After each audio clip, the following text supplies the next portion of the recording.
The case of Charles Stevens, a paranoid schizophrenic who's awaiting trial at Rikers Island.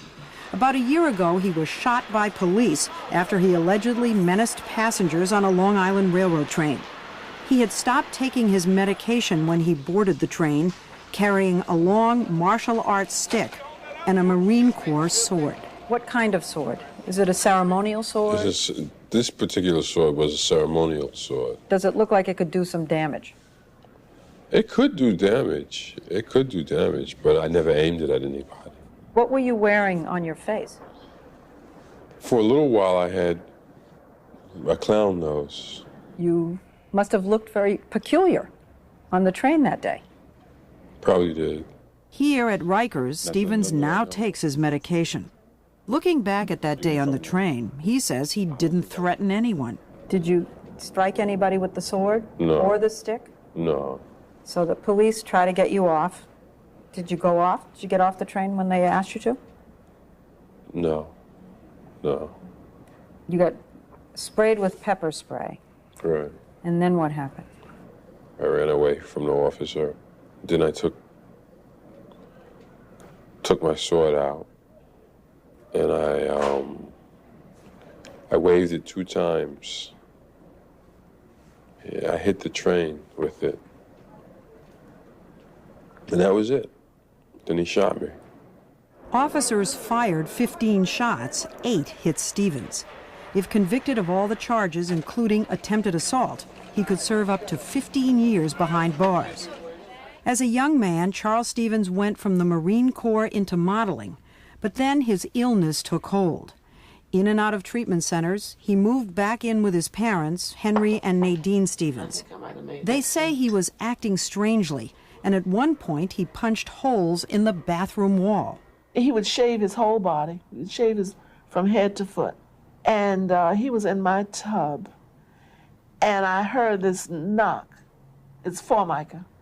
2, and he actually had put, they're still there. That's when I was going through a nervous breakdown. And again, you were off your medication.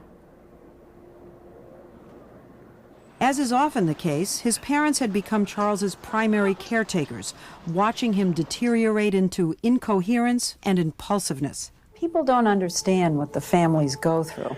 You know, and I'm almost unable to explain it. I'm in his world. We were just being a prisoner in our own home. You were never afraid of him? No, I slept all night. I was not afraid that he was going to come down and do what they do. And yet, I read in the paper that there was one time when you called the police. Oh, yes. I called the police one time. I called them more than once because I was desperate. I knew he needed help. I called. I said, there's a sick man here. He needs medication. He needs hospitalization. Please come. They came. About 4 police cars. They all came into my house. He's standing there. And he... What, totally calm? Yes. Yes. He said that she's just overreacting.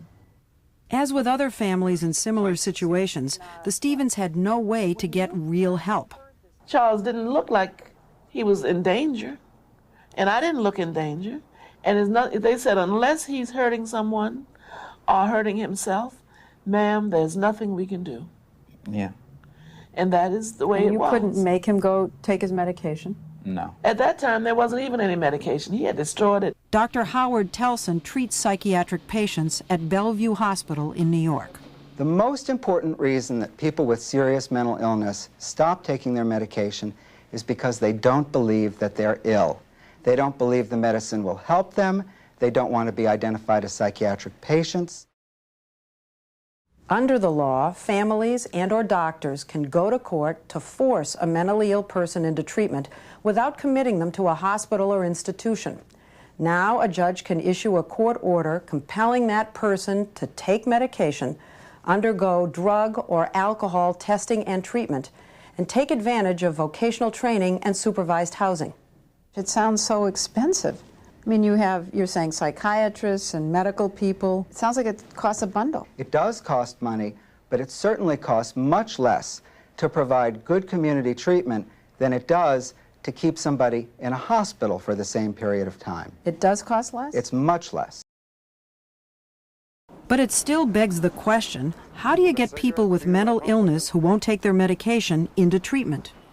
One way is to force them, as they did with Jay Sachs, who's bipolar, which means he has extreme mood swings, very high highs, and very deep depressions. The doctors went and got a court order to force you to take your medication. That's correct. Because you weren't taking it. That's correct.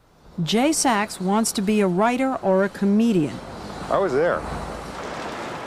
He now lives in Maple House in Brooklyn, which serves some 30 formerly homeless adults with psychiatric disorders. He's free to travel as he pleases, but a psychiatrist, a case manager, and a visiting nurse all monitor and regulate his life. We got a new one! Under Kendra's law, if a patient refuses to take his medication, the police can pick him up and bring him to an emergency room.